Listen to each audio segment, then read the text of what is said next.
இப்போ நீங்க எல்லாருமே நீங்க நினைச்சீங்கன்னா சின்ன சின்னதா எல்லா ஹீரோஸும் ஐ மீன் எல்லாருமே உச்சத்த அடைஞ்சது எல்லாமே உச்ச நடிகர்களோட இருந்து தான். ம். இப்போ நான் திட்டம் 2ன்னு ஒரு படம் நீங்க எடுத்து பார்த்துருக்கீங்க. ம். நான் ஒரு படம் போங்கடி நீங்களும் உங்க காதலனும் ஒரு படம் பண்ணியிருக்கேன். அது உங்களுக்கு தெரியுமா? இல்ல. தெரியாது. ஏன்னா வந்து நான் அது நடிச்சது வந்து யார் கூட நடிச்சேன்னு யாருக்குமே தெரியாது. அவரும் ஒரு நல்ல ஹீரோ தான். ஒரு குங்குமப்பூ கொஞ்சம் புறான்னு ஒரு படம் பண்ண ம். ஹீரோ. அவரே டைரக்ட் பண்ணி அவரே ஹீரோ நடிச்சார் அந்த படத்துல.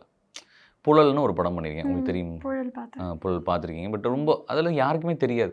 ஏன் இங்க தெரியறதில்ல அப்டின்னா வந்து, சின்ன படங்கள் வந்து நல்லா இருந்தாலும், அது பெரிய தயாரிப்பாளரோ, இல்ல பெரிய இயக்குனர் பண்ணா மட்டும் தான் அது வெளில தெரியுது.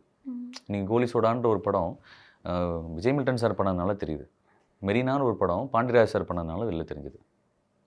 ட்ரூ. இதே மெரினான்ற ஒரு படம் வந்து வேற யாரோ பண்ணியிருந்தாங்கன்னா எப்படி தெரிஞ்சிருக்கும்? தெரிஞ்சிருக்கவே தெரிஞ்சிருக்காது. இன்னைக்கு வந்து அட்டகத்தின்னு ஒரு படம்.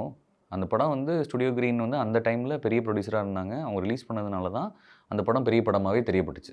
அந்த அட்டகத்தின்ற படம் யாரோ ஒரு கத்தி ரிலீஸ் பண்ணியிருந்தாங்கன்னா, ம். எவ்வளோ கத்துனாலும் வெளில தெரிஞ்சிருக்காது. இன்னைக்கு பா. ரஞ்சித்னு ஒரு இவ்வளோ பெரிய ஒரு டைரக்டர் வந்து நம்மளுக்கு கிடைச்சிருக்கவே மாட்டார்.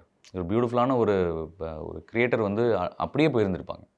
ஸோ நான் முடிவு பண்ணது அதான். இப்போ ஐஸ்வர்யா ராஜேஷ் கூட அவங்களோட நடிக்கிறப்போ எனக்கு கிடைச்ச அந்த ஒரு லைம்லைட், அந்த ஒரு லைட் என் மேல பட்டது.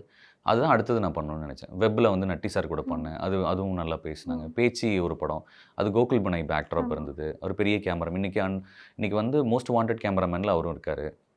அதுக்கு அடுத்து தான் வந்து நிறங்கள் 3 அதர்வா கூட. சைலண்ட்ன்னு ஒரு படம் வந்தது. சைலண்டா தான் இருக்கு. அது யாருக்கும் தெரியாது. அதில சூப்பரா ஒரு பாட்டு இருக்கு. தாளம்பூ வாசம்னு ஒரு சாங் இருக்கு. தெரியாது. ஏன்னா அதில வந்து யாருமே பெரிய ஹீரோ கிடையாது. பெரிய டெக்னீஷியன்ஸ் கிடையாது. இன்னைக்கு அந்த ஒரு அங்கீகாரம் கிடைக்க தான் நான் போராடுறேன். நீங்க ஆரவ் எடுத்துக்கங்க. ம். ஆரவ் பிக் பாஸ்ல ஹிட்டு. அதுக்கப்புறம் வந்து ஏதோ ஒரு ஹீரோவா ஒரு படம் பண்ணாரு. தெரிஞ்சுதா வெளியில. ஆனா கழகத்தலைவன்னு ஒரு படம் பண்ணாரு. ம். யார் கூட பண்ணாரு? மகிழ் திருமேனி சார். அது வந்து அந்த படத்துல அந்த மாரி ஒரு ஃப்ரேம்ல ஒருத்தர் தேவைப்பட்டுச்சு.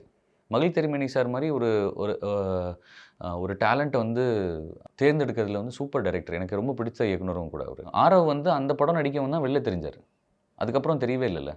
அதுக்கப்புறம் ஒரு சீரிஸ் வரலட்சுமியோட வெளில தெரிஞ்சாரு. ம். இன்னைக்கு பாருங்க அஜித் சாரோட நடிச்சிட்டாரு.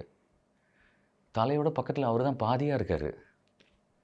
பியூட்டிஃபுல்லா இருக்குல்ல. இது நடந்ததுக்கான ரீசன் இதுதான்.